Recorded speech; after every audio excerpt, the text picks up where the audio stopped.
तो ये कहानी जापान की एक ऐसे सिटी की है जहाँ पर खतरनाक ड्रैगन्स शहर पर हमला करके पूरे शहर को तहस नहस कर देते। लेकिन समय के साथ उस शहर में कुछ ऐसे लोग एक क्रिस्ट के साथ जन्म लेते हैं जो कि उन खतरनाक ड्रैगन्स के साथ फाइट करके उन्हें खत्म कर सकते। पर ये क्रिस्ट केवल लड़कियों में होता है, इसलिए उन्हें एक अलग से एकेडमी में रख करके उन्हें ट्रेन किया जाता। सो आगे जा करके उस एकेडमी में यू आ जाता है जो कि एक अकेला ऐसा बंदा होता है जिसके पास भी ये क्रिस्ट होता है। बट सभी लोगों को ऐसा लगता है यू काफी कमजोर है, लेकिन उन्हें ये बात नहीं पता एमसी उन सभी से बहुत ज्यादा पावरफुल है। तो अब चलिए इस कहानी को डिटेल में देखा जाए। तो इस कहानी की शुरुआत एमसी यू से होती है जिसके बॉडी पर ये क्रिस्ट का निशान होता है। अब ऐसे ही कुछ समय बाद यू को गर्ल्स एकेडमी में भेज दिया जाता है जहाँ पर यू की मुलाकात नेकेड लड़की से होती है जो कि उसी एकेडमी के बीच पर नेकेड नहा रही थी। वहाँ पर ऐसे एक लड़की को देख करके वो लड़की घबरा जाती है और अपनी मैजिक का यूज करती और उसके ऊपर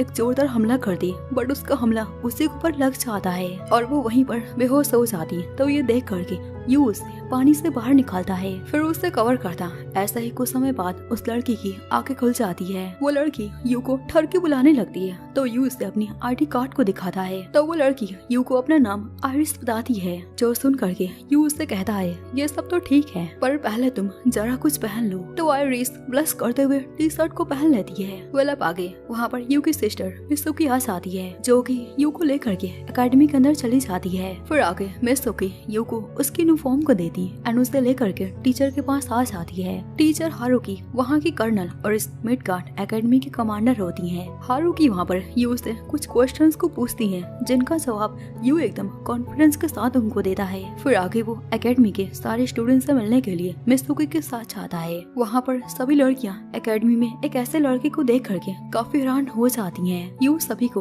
अपना इंट्रो देता है। फिर जब यू टीचर के साथ अपने क्लास में आता है तो लिसा नाम की एक स्टूडेंट यू को इस एकेडमी में आने से उसका विरोध करती। मिसुकी अपने ब्रदर की साइड को लेते हुए कहती है ये भी ड्रैगन से लड़ने की पावर रखता है तो मुझे ऐसा नहीं लगता जेंडर को लेकर के हमें कोई दिक्कत होगी। लिसा को ये सुन करके काफी गुस्सा आ जाता है। वो यू को उसकी पावर्स का शोकस करने को बोलती।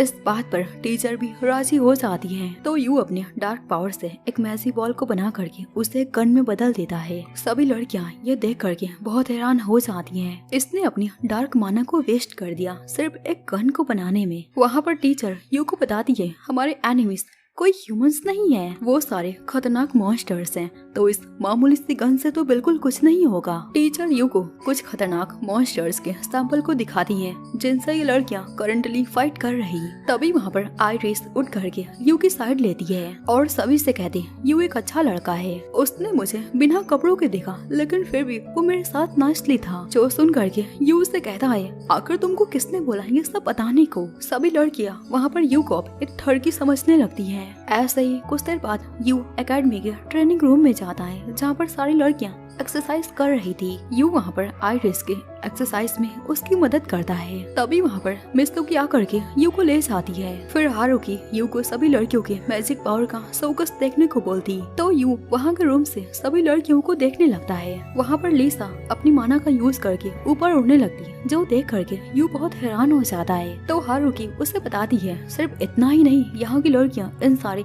माना का यूज करके हर तरह की वेपन्स शील्ड सारा कुछ की बना सकती जो कि ड्रैगन से लड़ने में काफी मदद करता है। और ये सारे ड्रैगन्स अपने मैचिंग पार्टनर को ढूंढने के लिए इसी आइलैंड पर आते हैं। इनका पार्टनर और कोई नहीं यही क्रिस्ट वाली लड़कियां होती हैं। अगर समय पर उस ड्रैगन को खत्म ना किया जाए तो उसके पार्टनर वाली जो भी लड़की होगी ना वो खुद ड्रैगन बन जाएगी। ऐसी ही एक घटना आज से ठीक 2 साल पहले हो चुकी है। हमें ना चाहते हुए भी अपने एक स्टूडेंट को मारना पड़ा था क्योंकि वो लड़की ड्रैगन में ट्रांसफर हो गई थी। वेल आगे यू ये बात नोटिस करता है। सभी लड़कियां अपनी पावर को कंट्रोल करके उन्हें काफी अच्छे से यूज कर पा रही, पर आइरिस से उसकी खुद की पावर कंट्रोल हो नहीं पा रही। वो अपने ऊपर हमला कर ले रही। आइरिस के पास लिसा आकर के उससे कहती है तुम्हें फोकस करना चाहिए। अगले सीन में आइरिस उदास होकर के यू के साथ वापस आ रही थी। यू उसे ऐसे देख करके उसे मोटिवेट करता है। ये बात कह करके तुम्हें अपनी गलतियों से सीखना चाहिए तभी तुम्हारे अंदर कोई इम्प्रूवमेंट हो पाएगा। तो आइरिस यू को अपने बारे में बताती है कि कैसे से उस ड्रैगन ने उसके फैमिली को डिस्ट्रॉय कर दिया। इसलिए वो उन ड्रैगन से फाइट करके उन्हें हराना चाहती है ताकि किसी और के पेरेंट्स ऐसे ना मरे। दोनों ही बात कर ही रहे थे कि तभी अचानक से इमरजेंसी अलार्म बजने लगता है कि एक खतरनाक सी वाइट ड्रैगन का हमला हुआ है। तभी आयरिस ये देखती है उसका क्रिस्ट अचानक से चमक रहा। उसी रात यू अपने कमरे में आता है और अपने मेजर लोकी से बात करता है, क्या तुम्हें पता चला कोई लड़की ड्रैगन में बदलने वाली है या फिर नहीं? यू मेजर को रिप्लाई करता है, हाँ मैंने ये बात नोटिस की और मुझे पता चला कि अगर लड़कियों का क्रिस्ट फ्लैश हुआ तो वो ड्रैगन में बदल सकती हैं। तो इस पर लोकी उससे कहता है, तुम्हें ऐसा नहीं लगता? तुम्हें उन सारी लड़कियों को रोकना चाहिए। तुम उन सारी लड़कियों को मार दो जिनके क्रिस्ट फ्लैश करे। ये सुन करके यू काफी हैरान हो जाता है और मना करता। तो मेजर लोकी उसे रिप्लाई करता। तो लोकी उससे कहता है, अगर तुमसे ये काम नहीं होता तो फिर मैं किसी और से ये करवा लूंगा। यू ये सुन करके डर जाता है और लोकी की बात को मान जाता। जिसके बाद हम मित्सुकी को देखते हैं जो कि सभी को सी वाइट ड्रैगन के बारे में उनको बता रही थी कि इसी ड्रैगन ने आयरिस के पेरेंट्स को मार दिया था। मित्सुकी सभी लड़कियों को इन्फॉर्म कर दिए अगर किसी के क्रिस्ट में कोई भी बदलाव हुआ तो वो तुरंत हेडक्वार्टर में आकर के उनको बताएगा। यू वहाँ पर ये बात नोटिस करता है उन सभी लड़कियों में से बस आयरिस ही गायब है। तो वो तुरंत ही आयरिस को ढूंढने के लिए निकल जाता है। यू कुछ लड़कियों से आयरिस के बारे में पूछता है बट उनको कुछ नहीं पता था। तो यू अपने सिस्टर के पास आ जाता है आयरिस का पता लगाने के लिए। ऐसे ही कुछ घंटे ढूंढने के बाद आयरिस का पता यू को चल जाता है कि वो एकेडमी के बिल्डिंग पर खड़ी है। तो यू तुरंत वहाँ चला जाता है। वहाँ पहुँच करके यू उससे पूछता है, आखिर तुम यहाँ पर क्या कर रही? तो आयरिस सैड हो करके यू को अपने क्रिस्ट को दिखा देती है कि मैं जल्दी ड्रैगन बनने वाली हूँ। इससे अच्छा तो मैं यहीं पर कूद करके मर जाऊँ, पर मेरे से ये काम हो नहीं पा रहा बिकॉज मैं काफी वीक हूँ। मैं ड्रैगन बन करके अपने ही दोस्तों को हर्ट नहीं करना चाहती। यू उसकी बातों को सुन करके उससे कहता है, तुम्हें अपने दोस्तों पर भरोसा रखना चाहिए, वो तुम्हें बचा लेंगे और अगर बाय चांस तुम ड्रैगन बन गई तो फिर मैं तुमसे प्रॉमिस करता हूँ कि मैं तुमको मार दूंगा। तो तुम्हें ऐसे पागल वाली हरकत करने की कोई भी जरूरत नहीं है। आयरिस यू से कहती है, क्या तुम्हारे पास उतनी पावर्स होगी ना कि तुम मुझे मार पाओ? तो यू उसे रिप्लाई करता, मैं वर्ल्ड का द ग्रेट सोल्जर हूँ। जो सुन करके आयरिस हंसने लगती है और यू की बात को मान जाती है। सो देन अब दोनों ही साथ में वापस आने लगते हैं। रास्ते में यू आयरिस से कहता है, मैं तुम्हें सजेस्ट करता हूँ तुम्हें अपनी कंडीशन को हेडक्वार्टर में जा करके उनको इन्फॉर्म कर देना चाहिए। वेल आगे मित्सुकी सभी को आयरिस की कंडीशन के बारे में उनको इन्फॉर्म करती। अब ऐसे ही कुछ देर बाद यू अपनी सिस्टर से बात करने आता है कि अब आयरिस की कंडीशन कैसी है। मित्सुकी उसे रिप्लाई कर दी, उसे एक अलग से कमरे में रखा गया है ताकि वो किसी से बात ना कर पाए और ना ही ड्रैगन्स के क्लोज जाए। तो यू उससे कहता है फिर आगे क्या होगा? मित्सुकी उससे कहती है, अगर वो ड्रैगन बन जाएगी तो मेरा ये काम होगा उसे जान से मार देना। यू अपनी बहन को मेजर लोकी के बारे में बताता है, उन्होंने मुझे आयरिस को मारने का ऑर्डर दिया है। तो इस पर मित्सुकी उससे कहती है, मैं ही आयरिस को मार दूंगी। अब ऐसे ही कुछ देर बाद यू मेजर लोकी को आयरिस की कंडीशन को बताता है और उनसे कहता है, मैं उसे अपने तरीके से मारूंगा, आप इसमें कोई दखल नहीं देंगे। तो इस पर लोकी भी मान जाता है। आगे जब यू आयरिस से मिलने आता है तो वो लिसा से टकरा जाता है। यू लिसा से पूछता है, क्या तुम्हें आयरिस की चिंता हो रही? लिसा इस बात को मानने से साफ इनकार कर देती है कि उसे भी आयरिस की चिंता हो रही। लिसा वहाँ से जाने से पहले यू को एक बात बताती है, आज से ठीक 2 साल पहले जो लड़की ड्रैगन बनी थी वो मेरी बहन थी जिसको तुम्हारी बहन ने मार दिया और मैं उसे कभी माफ नहीं करूंगी। ये सुन करके यू समझ जाता है आखिर क्यों आयरिस को मित्सुकी मारना चाहती। वेल अब आगे यू आयरिस से मिलने के लिए उसके रूम में आता है। आयरिस यू को देख करके बहुत खुश हो जाती है और उसे ये बात बताती, मैं इसी कमरे से होने वाली सारी बैटल्स को देख सकती हूँ। पर यू उसकी बातों पर ध्यान ना दे करके उसके कपड़ों से डिस्ट्रैक्ट हो जाता है बिकॉज आयरिस ने काफी छोटे कपड़े पहन रखे थे। अब आयरिस तुरंत यू से चिपक जाती है जो देख करके यू ब्लश करने लगता और उससे कहता है, तुम्हें अपने कपड़े बदल लेने चाहिए। बट आयरिस ऐसा बिल्कुल नहीं करती और यू को बताती है, जब मैं तुम्हारे साथ रहती हूँ तो मुझे किसी भी तरह से कोई डर नहीं लगता। ये सुन करके यू खुश हो जाता है। तो अब आयरिस यू को खुश करने के लिए उसके और पास आकर के उसे सेड्यूस करने लगती है जो देख करके यू काफी ज्यादा एम्बैरेस हो जाता है और आयरिस को तुरंत ही रोक देता। आयरिस यू से माफी मांगती है अपनी ऐसी हरकतों के लिए और उससे एक रिक्वेस्ट करती है, तुम मेरे साथ रहो तभी मैं चैन से सो पाऊंगी। यू उसकी बात को मान जाता है और आयरिस के बेड के नीचे बैठ जाता है ताकि वो आयरिस को गार्ड कर सके। आयरिस इसके लिए यू को थैंक्स बोलती है। ऐसे ही कुछ समय बाद आरिस सो जाती है। उसे सोता हुआ देख करके यू को अपने सिस्टर की याद आ जाती है जब वो बहुत छोटे थे। मित्सुकी भी आरिस की तरह काफी क्लेमिंग थी। वो अपने भाई से काफी प्यार करती, यहाँ तक कि वो अपने भाई से ही शादी करने की सपनों को देखा करती। यू की आंखें अचानक से खुल जाती है। तभी उसके पास आरिस आ करके उसे बताती है व्हाइट ड्रैगन डिफेंस एरिया में घुस चुका है। टीचर तुरंत सभी लड़कियों को डिफेंस लाइन में भेजती है ताकि वो सारे ड्रैगन्स को एकेडमी में आने से रोक सके। बट वो सारे ड्रैगन्स बहुत ज्यादा पावरफुल होते हैं, यहाँ तक कि वो ग्रेविटी को भी कंट्रोल कर पाते। अब सभी लड़कियां साथ मिल करके उस खतरनाक ड्रैगन पर हमला करती, पर इसका उस ड्रैगन पर कोई असर नहीं होता। तो लिसा एक प्लान को बनाती है। उस ड्रैगन को हराने के लिए लिसा के अकॉर्डिंग सभी लड़कियों को एक साथ अपने पावरफुल हमले के साथ उसके ऊपर हमला करना होगा, तब शायद वो सभी उस खतरनाक ड्रैगन को रोक पाए। सभी लड़कियां लिसा की बात को मान जाती और बिल्कुल वैसा ही करती हैं। उस ड्रैगन पर अपने खतरनाक अटैक से एक एक करके उसके ऊपर हमला करती, पर वो ड्रैगन उन सारे हमलों को अपने अंदर अब्सॉर्ब करके उन्हीं के ऊपर हमला कर देता है, जिस कारण से उनका बैरियर पूरी तरीके से तहस नहस हो जाता है। ये सब देख करके आरिस को फीलिंग आती है कुछ बहुत बुरा होने वाला है। वो तुरंत सभी को पीछे हटने को बोलती, लेकिन उस ड्रैगन के अटैक से सभी लड़कियां घायल हो जाती हैं और सारे कनेक्टेड डिवाइस भी डिस्ट्रॉय हो जाते हैं। इवन आरिस का मॉनिटर भी डिस्ट्रॉय हो जाता है।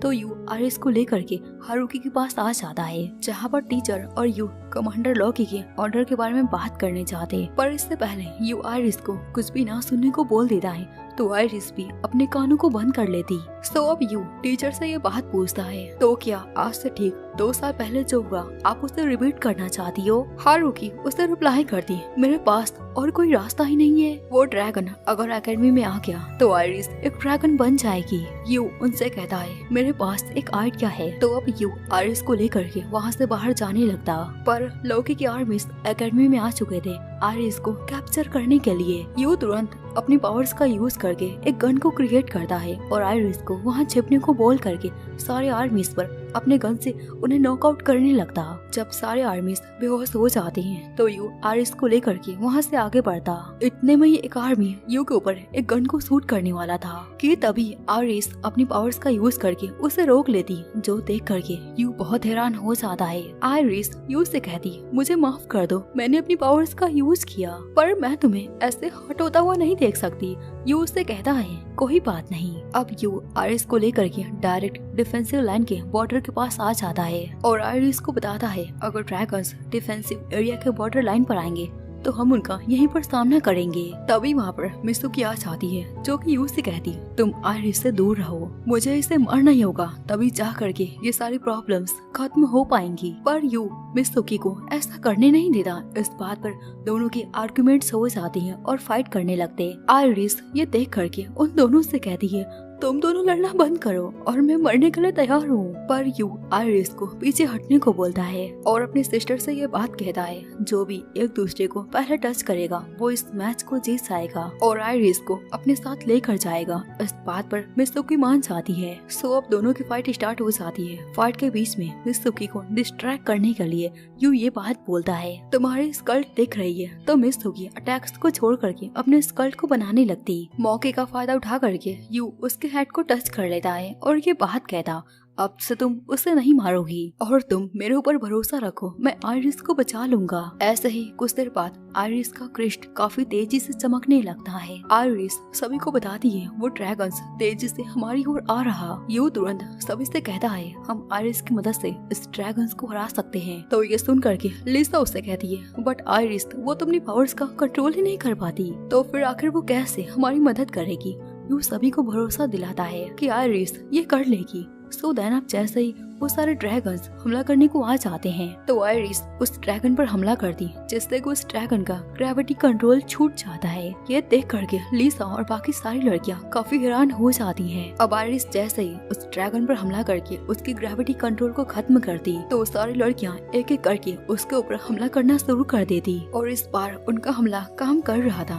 तभी हम देखते हैं आइरिस को ऐसे कोशिश करता हुआ देख करके यू को अपनी बहन मित्सुकी की याद आ जाती है। मित्सुकी भी बिल्कुल वैसे ही थी, वो जल्दी हार नहीं मानती। 3 साल पहले जब मित्सुकी काफी खतरे में थी तो यू को एक ड्रैगन की वॉइस सुनाई थी, जिसने यू को बहुत सारी पावर्स देने का कॉन्ट्रैक्ट किया। इन रिटर्न वो उसकी कुछ मेमोरीज को ले लेगा। इसी के कारण आज से ठीक 3 साल पहले मिस्तुकी को बचा करके यू ने अकेले ही उस ड्रैगन को हरा दिया था। सो प्रेजेंट में सभी लड़कियां हार मानने लगी थी बिकॉज वो ड्रैगन कुछ ज्यादा ही ताकतवर था। तो इधर मिस्तुकी पीछे से आइरिस को मारने के लिए आगे बढ़ जाती है बट यू सही टाइम पर आकर के उसे रोक लेता है और उस ड्रैगन को हराने के लिए वापस से गॉड ड्रैगन से कॉन्ट्रैक्ट कर लेता है, जहाँ पर वो उनसे बहुत सारी पावर्स की डिमांड करता। तो गॉड इन रिटर्न यू की कुछ मेमोरीज को मांग लेते हैं तो यू भी उनको दे देता है, जिस कारण से यू के पास काफी सारी पावर्स आ जाती है और अब यू एक पावरफुल मशीन गन क्रिएट करता है। फिर उस मशीन से वो डायरेक्ट उसे ड्रैगन पर हमला करके उसे खत्म करता। मिस्तुकी भी वहाँ आकर के अपनी पावर्स का यूज करके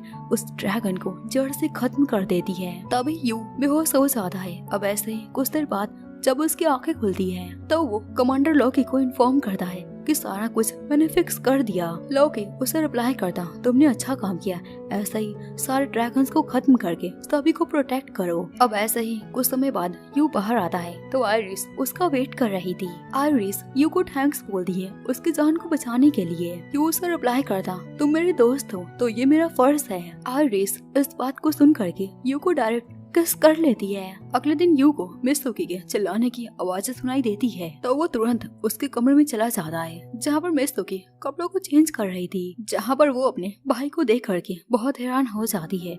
ऐसे ही कुछ समय बाद वो अपने ब्रदर से कहती है, ऐसे आप किसी भी लड़कियों के रूम में नहीं आ सकते हो, जिसका रिप्लाई में यू उससे कहता है, तुम मेरी बहन हो तो मैं तुम्हारे रूम में आ सकता हूँ। मिस्तुकी इस बात को सुन करके काफी गुस्सा हो जाती है और कहती है, अब हम बच्चे नहीं रहे। आगे क्लास में लीसा उसे गुड मॉर्निंग विश करती है एंड उसे एज स्टूडेंट के रूप में एक्सेप्ट कर लेती है, पर अभी भी उसका एटीट्यूड कम नहीं हुआ था। अब वो वहाँ से जाने से पहले यू से ये बात कहती है, तुम जरा लड़कियों से दूर रहा करो। अब ऐसा ही कुछ समय बाद यू आरिस को ढूंढ रहा था, आखिर ये लड़की कहाँ पर है। तभी उसे आरिस दिख जाती है जो कि अपने स्कर्ट को कवर करके चेंजिंग रूम में जा रही थी। यू को देखते ही आरिस एम्बैरेस होते हुए उससे कहती है, अभी मुझे कहीं जाना है, हम कुछ समय बाद बातें करेंगे। सो अब आगे स्कूल में अनाउंस होता है, आज सारे स्टूडेंट्स का फिजिकल एग्जाम होगा। यू टीचर से पूछता है, आखिर ये फिजिकल टेस्ट क्या है और इसमें क्या करना होता है। टीचर हारुकी यू को बताती है, सारे स्टूडेंट्स का फिजिकल एग्जाम हमारी हेडमास्टर लूका करती है। तो यू हेडमास्टर से मिलने के लिए उनके रूम में चला जाता है, जहाँ पर हेडमास्टर यू को ठरकी बुलाती हैं और उससे कहती हैं, क्या तुम्हें लड़कियों के छोटे छोटे कपड़ों में उनको देखना है तो फिर मेरे से बोलो। यू वहाँ पर एम्बैरेस होते हुए उनसे कहता है, आप क्या बकवास कर रही हो,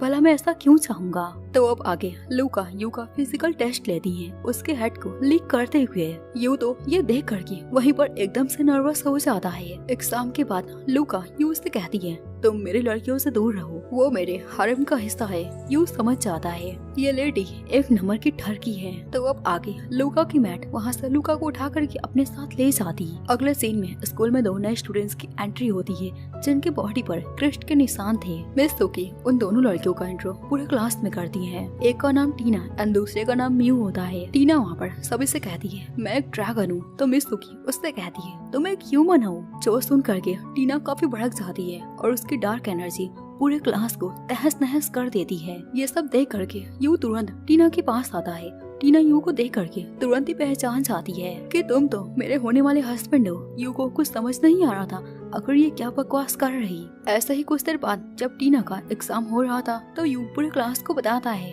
जब वो अपने सोल्जर के मिशन पर था तो उसने टीना को बचाया था और उसका पूरा ख्याल रखा था, क्योंकि उस समय उसके पेरेंट्स वहीं पर जल करके मर गए थे। तो ये कहानी सुन करके हारुकी टीना को यू के क्लास में ही रख देती और उससे कहती, तुम इस लड़की को मैजिक का बेसिक सिखाओगे और इसे अपने पावर्स को कंट्रोल करना, ताकि ये लड़की ऐसे हमारे एकेडमी को ऐसे बर्बाद न कर पाए। अब आगे एग्जाम के बाद टीना डायरेक्ट यू के पास आ जाती है और इसे डायरेक्ट गले लगा लेती है। तो मिस्तुकी उससे कहती है, थोड़ा धीरे बात करो। तो टीना भी उसकी बात को मान जाती है। ये कह करके, तुम मेरी होने वाली सिस्टर इन लॉ हो तो मैं तुम्हारी बात को जरूर मानूंगी। क्लास में आइरिस टीना का काफी अच्छे से उसका वेलकम करती है, पर टीना उसे टोटली इग्नोर करके यू की गोद में जाकर बैठ जाती है। ये सब देख करके लीसा को काफी गुस्सा आता है। वो उसे उसकी सीट को दिखाती, पर टीना वहाँ बैठने से मना कर देती। सो अब ऐसे ही टीना बस यू से चिपक कर रहने लगती, जो देख करके आइरिस को जलन होने लगता कि यू बस सारा टाइम टीना के साथ ही रहता है। आगे यू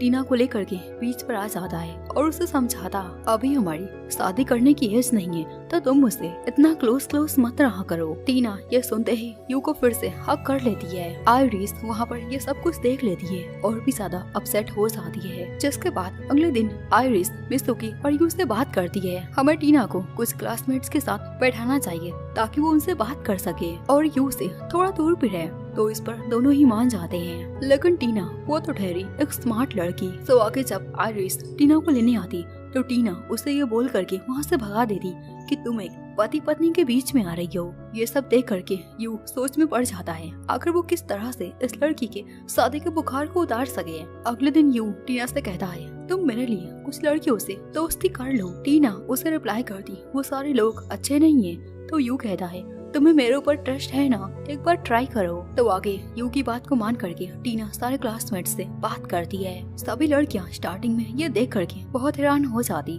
फिर लिसा उससे दोस्ती कर लेती और ये देख करके सभी लड़कियां टीना से दोस्ती करना स्टार्ट कर देती। जिसके बाद अगले दिन लिसा टीना को सिखाती है कैसे हम अपने डार्क पावर का यूज करके वेपन्स को क्रिएट कर सकते हैं। तो अब जैसे ही टीना अपने डार्क पावर को इकट्ठा करके कुछ वेपन्स को बनानी चाहती, उसे एक अननोन पर्सन की वॉइस सुनाई देती है जो कि उससे कहता है तुम एक ड्रैगन हो ना कि एक ह्यूमन। तो टीना उन सारे डार्क एनर्जी से खुद को ही एक ड्रैगन में बदल लेती है और पूरे एरिया को डिस्ट्रॉय करना स्टार्ट कर देती है। तभी टीना का एक फ्लैशबैक हमें दिखाया जाता है जहाँ पर टीना अपने पेरेंट्स के साथ आराम से खेल रही थी। तभी अचानक से पूरा एरिया जलने लगता है और टीना की आंखों के सामने उसके पेरेंट्स जल करके मर जाते हैं। ये सब देख करके टीना एकदम से डिप्रेशन में चली जाती है। तभी एक बंदा टीना के पास आकर के उससे कहता है तुम एक ड्रैगन हो ना कि ह्यूमन और तुम्हारे पेरेंट्स ये सब कुछ भी नहीं, ये सब बस एक छलावा है। ऐसा बोल करके वो बंदा टीना के माइंड को कंट्रोल कर लेता है। बैक टू प्रेजेंट टीना सभी को बताती है मैं एक ड्रैगन हूँ। अपनी डार्क पावर से एक ड्रैगन में बदल करके लिसा के ऊपर डायरेक्ट हमला करने चली जाती है। यू सही समय पर आ करके लिसा को बचा लेता है बट गलती से वो उसका हाथ गलत जगह टच हो जाता है। अब आकर यू लिसा को ये बात बताता है टीना ने अपनी डार्क पावर से एक ड्रैगन जैसा दिखने वाला वेपन क्रिएट किया है, ये कोई ड्रैगन नहीं है। तो इस बात को सुन करके लिसा टीना के ऊपर एक जोरदार हमला करती है जिससे कि टीना की वेपन शील्ड टूट जाती है। यू तुरंत ही टीना को नीचे गिरने से बचा लेता है और उसे लेकर के नर्स रूम में आ जाता है ताकि वो थोड़ा सा आराम कर सके। ऐसे ही कुछ देर बाद टीना को आराम करने के लिए छोड़ करके यू जब बाहर आता है तो वो गलती से मियू के रूम में चला जाता है जहाँ पर मियू कपड़ों को चेंज कर रही थी। यू तुरंत ही मियू से माफी मांगता है, फिर उससे पूछता है क्या तुम ठीक तो हो ना। तो मियू उसको बताती है मेरे बैक पर थोड़ी सी चोट लग चुकी है और मेरा हाथ वहाँ तक पहुँच नहीं पा रहा, इसलिए मैं कोशिश कर रही। तो यू इसमें उसकी हेल्प करता है और ब्लश करते हुए दवाई को लगा रहा था। आगे जब यू उसके रूम से बाहर आता है तो उसे मेजर लॉकी का कॉल आ जाता है। कुछ ड्रैगन्स टीना का किडनैप करने की कोशिश कर रहे हैं, वो उसे अपने वश में करके अपने पास बुला सकते हैं। तुम थोड़ा सा होशियार रहना क्योंकि ये ड्रैगन्स बहुत खतरनाक होते हैं। लॉकी उस बंदे के बारे में यू को बता देता है जो कि टीना के माइंड को कंट्रोल करने की कोशिश कर रहा। तभी वहाँ पर टीना दौड़ते हुए यू के पास आ जाती है और उससे पूछती आखिर मैं नर्स रूम में क्या कर रही थी। टीना ने वो सारा कांड जो किया था उसे कुछ भी याद नहीं था। यू टीना को शांत करके उसे अपने साथ बीच पर ले आता है, फिर उससे पूछता है क्या तुम्हें क्लास के सारे स्टूडेंट्स पसंद आए। टीना उसे रिप्लाई करती वो सारे लोग काफी अच्छे हैं। तो अब यू उसे बताता है तुमने कैसे लिसा के ऊपर हमला करके उसे हर्ट पहुंचाने की कोशिश की। टीना इस बात को मानने से साफ इनकार कर देती है कि मैंने ऐसा बिल्कुल भी नहीं किया, मुझे तो कुछ भी याद नहीं। तो यू टीना से कहता है तुम एक ह्यूमन हो ना कि एक ड्रैगन, तुम खुद को ड्रैगन बोलना अब बंद करो। इस बात पर टीना कहती है मैं एक ड्रैगन हूँ, मैं अपने आप को इंसान मानने से इनकार करती हूँ। जो सुन करके यू उससे कहता है ठीक है फिर अगर तुम्हें ड्रैगन बने रहना है तो मैं अब तुम्हारे साथ नहीं रह सकता, मैं एक ह्यूमन हूँ। अगर तुम्हें खुद को मेरे साथ रहना है तो तुम्हें एक्सेप्ट करना पड़ेगा कि तुम एक ह्यूमन हो। इस बार टीना अपने मन की बात को न मान करके यू की बात को मान जाती है कि वो एक ह्यूमन है। आगे टीना यू को अपनी कहानी को बताती है कि कैसे मैं अपने पेरेंट्स के साथ रहती लेकिन वो सारे लोग मुझे छोड़ करके हमेशा के लिए चले गए। उसकी कहानी को सुनने के बाद यू उसे हक कर लेता है। सो देन अब अगले दिन यू की बात को मान करके टीना सभी लड़कियों के पास जा करके उनसे माफी मांगती तो सभी लड़कियां उसे माफ कर देती हैं और उसे हक कर लेती। अगले सीन में यू कंट्रोल रूम में आकर के उस बंदे के बारे में सारी इंफॉर्मेशन निकालने की कोशिश करता है जो कि टीना के माइंड को कंट्रोल करने की कोशिश कर रहा था। उस बंदे का नाम केन है जिसके पास ड्रैगन वर्शिप की पावर है। वेल तभी एकेडमी में अलर्ट अनाउंसमेंट होती है कि एक खतरनाक ड्रैगन का हमला हुआ है। तो सभी लड़कियां उस ड्रैगन को डिफेंसिव एरिया से आने के रोकने के लिए एक प्लान को बनाना शुरू कर देती है। टीचर हारुका सभी को बताती है ये ड्रैगन टीना पर टारगेट करने आया है और ये ड्रैगन बहुत ही ज्यादा खतरनाक है, हमें कुछ भी करके इसे रोकना होगा। टीना इस बात को सुन करके काफी डर जाती है और यूको टाइटली पकड़ लेती है। तभी लिसा टीना के पास आकर के उससे कहती है तुम्हें डरने की कोई जरूरत नहीं है, हम सभी तुम्हारे साथ हैं। तो इसी के साथ ये पार्ट यहीं पर खत्म हो जाता है। अगर आप लोगों को इसकी स्टोरी पसंद आई और आप इसके सेकंड पार्ट को देखना चाहते हो तो फिर कमेंट करो। सो फिर मिलते हैं किसी और वीडियो में, तब तक के लिए सायोनारा।